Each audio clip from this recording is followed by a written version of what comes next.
اصحاب کہف کون تھے، ان کی تعداد کتنی تھی، وہ کتنا عرصہ سوتے رہے اور ان کے نام کیا کیا تھے؟ آپ اس ویڈیو میں جانیں گے ان عظیم ہستیوں کے بارے میں کچھ دلچسپ و عجیب حقائق۔ حضرت عیسیٰ علیہ السلام کے آسمان پر اٹھا لیے جانے کے بعد عیسائیوں کا حال بے حد خراب اور نہایت ابتر ہو گیا۔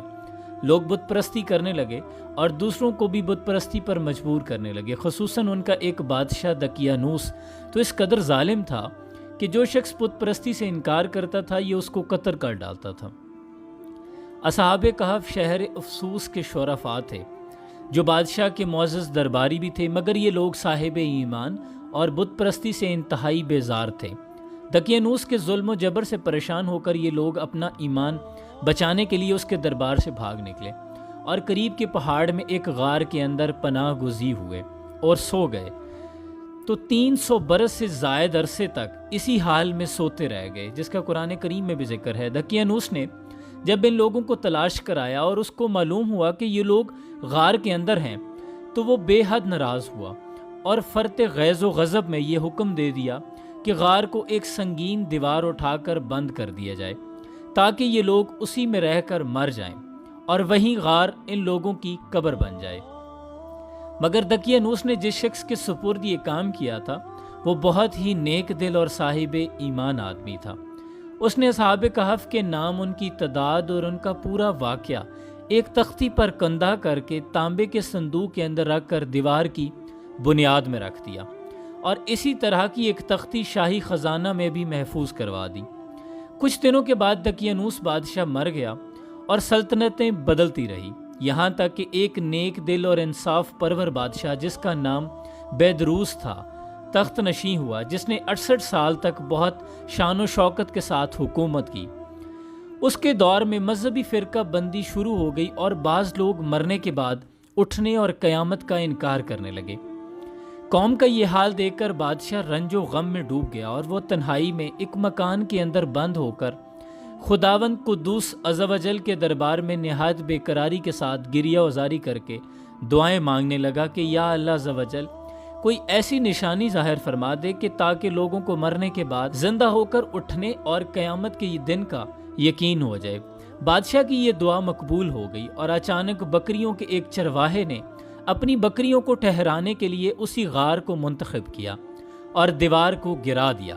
گرانے والے لرزہ و برندام ہو کر وہاں سے بھاگ گئے اور اصحاب کہف بحکم الہی اپنی نیند سے بیدار ہو کر اٹھ بیٹھے اور ایک دوسرے سے سلام و کلام میں مشغول ہو گئے۔ نماز ادا کر لی۔ جب ان لوگوں کو بھوک لگی تو ان لوگوں نے اپنے ایک ساتھی یملیخا سے کہا کہ تم بازار جا کر کچھ کھانا لاؤ اور نہایت خاموشی سے یہ بھی معلوم کرو کہ دقیانوس ہم لوگوں کے بارے میں کیا ارادہ رکھتا ہے۔ یملیخا غار سے نکل کر بازار گئے اور یہ دیکھ کر حیران رہ گئے کہ شہر میں ہر طرف اسلام کا چرچا ہے اور لوگ اعلانیہ حضرت عیسیٰ علیہ السلام کا کلمہ پڑھ رہے ہیں۔ یملیخا یہ منظر دیکھ کر محو حیرت ہو گئے کہ الہی یہ ماجرا کیا ہے؟ اس شہر میں تو ایمان و اسلام کا نام لینا بھی جرم تھا، آج یہ انقلاب کہاں سے اور کیوں کر آ گیا؟ پھر یہ ایک نان بائی کی دکان پر کھانا لینے گئے اور دقیانوسی زمانے کا روپیہ دکاندار کو دیا جس کا چلن بند ہو چکا تھا، بلکہ کوئی اس کا سکہ دیکھنے والا بھی باقی نہیں رہ گیا تھا۔ دکاندار کو شبہ ہوا کہ شاید اس شخص کو کوئی پرانا خزانہ مل گیا ہے، چنانچہ دکاندار نے ان کو حکام کے سپرد کر دیا اور حکام نے ان سے خزانے کے بارے میں پوچھ گچھ شروع کر دی۔ کہا بتاؤ خزانہ کہاں ہے؟ یملیخا نے کہا کہ کوئی خزانہ نہیں ہے، یہ ہمارا ہی روپیہ ہے۔ حکام نے کہا ہم کس طرح مان لیں کہ یہ روپیہ تمہارا ہے؟ یہ سکہ 300 برس پرانا ہے اور برسوں گزر گئے کہ اس سکے کا چلن بند ہو گیا اور تم ابھی بھی جوان ہو، لہٰذا صاف صاف بتاؤ کہ عقدہ حل ہو جائے۔ یہ سن کر یملیخا نے کہا کہ تم لوگ یہ بتاؤ کہ دقیانوس بادشاہ کا کیا حال ہے؟ حکام نے کہا کہ آج روئے زمین پر اس نام کا کوئی بادشاہ نہیں، ہاں سینکڑوں برس گزر گئے کہ اس نام کا ایک بے ایمان بادشاہ گزرا ہے جو بت پرست تھا۔ یملیخا نے کہا کہ ابھی کل ہی تو ہم لوگ اس کے خوف سے اپنے ایمان اور جان کو بچا کر بھاگے ہیں۔ میرے ساتھی قریب ہی ایک غار میں موجود ہیں، تم لوگ میرے ساتھ چلو، میں تم لوگوں کو ان سے ملا دوں۔ چنانچہ حکام نے عمائدین شہر کثیر تعداد میں اس غار کے پاس پہنچے۔ اصحاب کہف یملیخا کے انتظار میں تھے۔ جب ان کی واپسی میں دیر ہوئی تو ان لوگوں نے یہ خیال کر لیا کہ شاید یملیخا گرفتار ہو گئے ہیں، اور جب غار کے منہ پر بہت سے آدمیوں کا شور و غل سنا تو یہ سمجھ بیٹھے کہ غالباً دقیانوس کی فوج ہماری گرفتاری کے لیے آن پہنچی ہے، تو یہ لوگ نہایت اخلاص کے ساتھ ذکر الہی اور توبہ استغفار میں مشغول ہو گئے۔ حکام نے غار پر پہنچ کر تانبے کا صندوق برآمد کیا اور اس کے اندر سے تختی نکال کر پڑھا تو اس تختی پر اصحاب کہف کا نام لکھا تھا، اور یہ بھی تحریر تھا کہ یہ مومنوں کی جماعت اپنے دین کی حفاظت کے لیے دقیانوس بادشاہ کے خوف سے اس غار میں پناہ گزین ہوئی ہے۔ تو دقیانوس نے خبر پا کر ایک دیوار سے ان لوگوں کو غار میں بند کر دیا ہے۔ ہم یہ حال اس لیے لکھتے ہیں کہ جب کبھی بھی یہ غار کھلے تو لوگ اصحاب کہف کے حال پر مطلع ہو جائیں۔ حکام تختی کی عبارت پڑھ کر حیران رہ گئے اور ان لوگوں نے اپنے بادشاہ بیدروس کو اس واقعے کی اطلاع دی۔ فوراً ہی بیدروس بادشاہ نے اپنے امراء اور عمائدین شہر کو ساتھ لے کر غار کے پاس پہنچنے کا فیصلہ کیا۔ اصحاب کہف نے غار سے نکل کر بادشاہ سے معانقہ کیا اور اپنی سرگزشت بیان کی۔ بیدروس بادشاہ سجدے میں گر کر خداوند قدوس کا شکر ادا کرنے لگا کہ میری دعا قبول ہو گئی اور اللہ تعالیٰ نے ایسی نشانی ظاہر کر دی جس سے موت کے بعد زندہ ہو کر اٹھنے کا ہر شخص کو یقین ہو گیا۔ اصحاب کہف بادشاہ کو دعائیں دینے لگے کہ اللہ تعالیٰ تیری بادشاہی کی حفاظت فرمائے، اب ہم تمہیں اللہ کے سپرد کرتے ہیں۔ پھر اصحاب کہف نے السلام علیکم کہا اور غار کے اندر چلے گئے اور سو گئے، اور اسی حالت میں اللہ تعالیٰ نے ان لوگوں کو وفات دے دی۔ بادشاہ بیدروس نے سال کی لکڑی کا صندوق بنوا کر اصحاب کہف کی مقدس لاشوں کو اس میں رکھوا دیا، اور اللہ تعالیٰ نے اصحاب کہف کا ایسا روب لوگوں کے دلوں میں پیدا کر دیا کہ کسی کی یہ مجال نہیں کہ غار کے منہ تک جا سکیں۔ اسی طرح اصحاب کہف کی لاشوں کی حفاظت کا اللہ تعالیٰ نے سامان کر دیا۔ پھر بادشاہ بیدروس نے غار کے منہ پر ایک مسجد بنوا دی اور سالانہ ایک دن مقرر کر دیا کہ تمام شہر والے اس دن عید کی طرح زیارت کے لیے آیا کریں گے۔ یہ واقعہ تفسیر خازن کے حوالے سے پیش کیا گیا۔ اصحاب کہف کی تعداد میں جب لوگوں کا اختلاف ہوا تو یہ آیت نازل ہوئی، محبوب فرما دیجئے کہ ان کی گنتی اللہ خوب جانتا ہے، انہیں نہیں جانتے مگر تھوڑے لوگ۔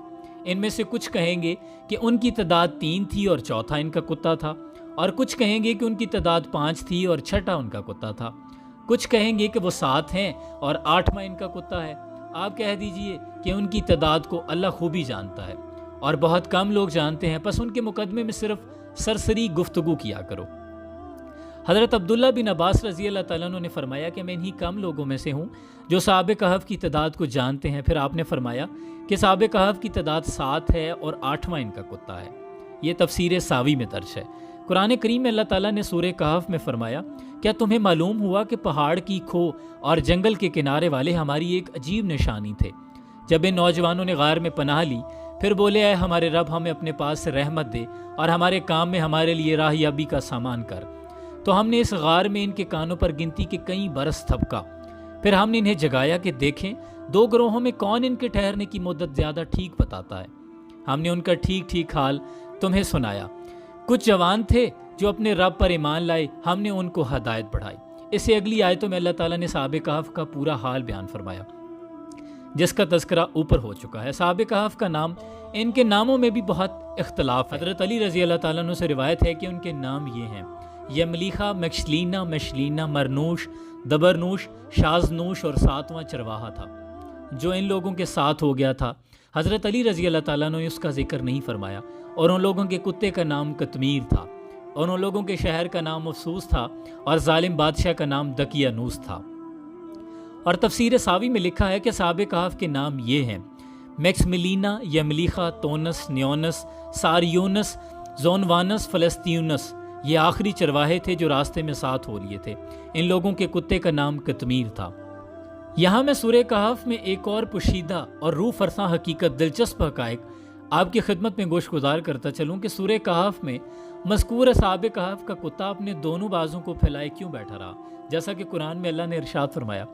المانیہ جرمن کا ایک فزیشین ڈاکٹر بیان کرتا ہے کہ میں کسی سفر میں ایک بار ایئرپورٹ پر تھا کہ اچانک ایک نوجوان نے قرآن کا مترجم نسخہ مجھے گفٹ کیا۔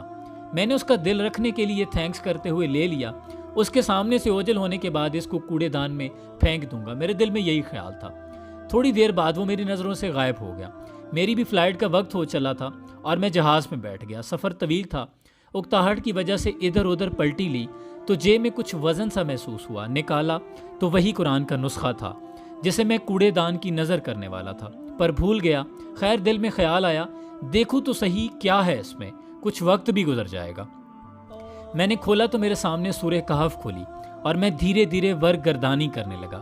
اچانک میں 2 ایسی آیتوں سے گزرا جنہوں نے مجھے ٹھہرنے اور غور کرنے پر مجبور کر دیا۔ وہ دونوں آیتیں یہ تھی، آپ دیکھیں گے کہ آفتاب بوقت طلوع ان کے غار سے دائیں جانب کو جھک جاتا ہے اور بوقت غروب ان کے بائیں جانب کترا جاتا ہے، اور وہ اس غار کی کشادہ جگہ میں ہیں۔ دوسری آیت یہ ہے کہ اور آپ خیال کرتے کہ وہ بیدار ہیں، حالانکہ وہ سوئے ہوئے تھے، خود ہم ہی انہیں دائیں بائیں کروٹ دلایا کرتے تھے، اور ان کا کتا بھی چوکھٹ پر اپنے ہاتھ پھیلائے ہوئے تھا۔ یہ سورہ کہف قرآن کی آیات ہیں۔ ڈاکٹر کہتا ہے کہ ان کا سونا اور کروٹیں لینا سمجھ میں آتا ہے کہ یہ اس لیے ضروری ہیں تاکہ ان کا جسم اگر ایک ہی کروٹ رہیں گے تو خراب ہو جائیں گے اور جسم کو مٹی کے کھا جانے کا خطرہ ہے۔ ڈاکٹر کو اس سے بھی کوئی حیرت نہیں ہوئی، جس میں یہ ہے کہ آپ دیکھیں گے کہ آفتاب بوقت طلوع ان کے غار سے دائیں جانب کو جھک جاتا ہے اور بوقت غروب ان کے بائیں جانب کترا جاتا ہے، اور وہ اس غار کی کشادہ جگہ میں ہیں، کیونکہ سورج غار میں روزانہ داخل ہوتا ہے مگر ڈائریکٹ ان کے جسم پہ روشنی نہیں پڑتی۔ ڈاکٹر کا کہنا ہے کہ علم طب میں یہ بات لکھی ہوئی ہے تاکہ جسم پر بستر کے نشانات نہ پڑیں۔ ضروری ہے کہ کمرہ ہوادار ہو، سورج کی روشنی اس میں آتی جاتی رہے لیکن سیدھی جسم پر نہ پڑے۔ پھر ڈاکٹر دوسری آیت کے بارے میں غور و فکر کے بعد لکھتا ہے کہ کروٹ لینا بھی ضروری ہے، وہ اس لیے کہ ایک ہی کروٹ پڑے رہنے سے جسم پر زخم نہ پڑ جائیں اور پھر اس میں بدبو پھیل جائے اور زمین اپنی خوراک بنا لے۔ ڈاکٹر کہتا ہے کہ اب تک مجھے جس چیز نے سب سے زیادہ حیرت زدہ کیا وہ ان سب کا کتا ہے، جس کے بارے میں آیا ہے کہ اس نے کروٹ نہیں لی بلکہ ویسے ہی اپنے دونوں بازو پھیلائے ایک ہی حالت میں تقریباً 309 برس بیٹھا رہا، اور اس کے جسم کو کچھ نہیں ہوا، نہ زخم لگے اور نہ ہی اس میں بدبو پیدا ہوئی۔ اس آیت کریمہ نے اسے تحقیق کرنے پر مجبور کر دیا اور وہ پھر اس پر ریسرچ کرنے لگا۔ اس کی حیرت کی اس وقت انتہا نہ رہی جب تحقیق سے اس نے یہ پایا کہ کتے کے جسم میں چمڑے کے نیچے غدود ہوتا ہے جو ایک مخصوص قسم کا ہے، جو ایسے قسم کا کوئی مادہ نکالتا ہے کہ جس سے کتا اگر زندہ ہے تو اس کا چمڑا خراب نہیں ہوتا، بھلے وہ کتنے برس تک کیوں نہ بیٹھا رہے۔ اسی وجہ سے ان سب کا کتا ان سب کی طرح کروٹ نہیں لے رہا تھا۔ سبحان اللہ! اس معجزاتی آیت کریمہ نے اس ڈاکٹر کو اسلام لانے پر مجبور کر دیا اور وہ مسلمان ہو گیا۔ الحمدللہ! ان ڈاکٹر صاحب نے تو اسلام کو قبول کیا پوری تحقیق کے بعد۔ اب آپ سوچیں کہ ہم میں کتنے لوگ ہیں جو قرآن کریم کو اس طرح پڑھتے ہیں جس طرح کے اس ڈاکٹر نے پڑھا، سمجھا، تحقیق و تدبر کیا، غور و فکر کیا اور ایک بہترین نتیجے پر پہنچا۔ اصحاب کہف کتنے دنوں تک سوتے رہے، اس حوالے سے قرآن کریم میں اللہ نے ارشاد فرمایا تو کفار کہنے لگے کہ ہم 300 برس کے متعلق تو جانتے ہیں کہ اصحاب کہف اتنی مدت تک غار میں رہے، مگر ہم 9 برس کو نہیں جانتے۔ تو حضور اکرم صلی اللہ علیہ وسلم نے ارشاد فرمایا تم لوگ شمسی سال جوڑ رہے ہو، اور قرآن کریم نے قمری سال کے حساب سے مدت بیان کی ہے، اور شمسی سال کے ہر 100 برس میں 3 سال قمری بڑھ جاتے ہیں۔ حضرت سیدنا ابن عمر رضی اللہ تعالیٰ عنہ سے روایت ہے کہ حضور اکرم صلی اللہ علیہ وسلم نے ارشاد فرمایا کہ جو شخص جمعہ کے روز سورہ کہف پڑھے گا اس کے قدم سے آسمان تک نور بلند ہوگا جو قیامت کو اس کے لیے روشن ہوگا، اور ان 2 جمعوں کے درمیان جو گناہ ہوئے بخش دیے جائیں گے۔ اور ایک اور روایت میں ہے کہ جو شخص پر روز جمعہ سورہ کہف پڑھے اس کے لیے دونوں جمعوں کے درمیان نور روشن ہوگا۔ لیکن ضروری ہے کہ پورے تدبر کے ساتھ سورہ کہف کی تلاوت کی جائے اور اس میں کیا حکم ہے اور کیا راز پوشیدہ ہیں، اس کے بعد اللہ کی حمد و ثنا بیان کی جائے۔ امید ہے آپ کو یہ ویڈیو پسند آئی ہوگی۔ اپنا بہت سا خیال رکھیے۔ حیات باقی، ملاقات باقی۔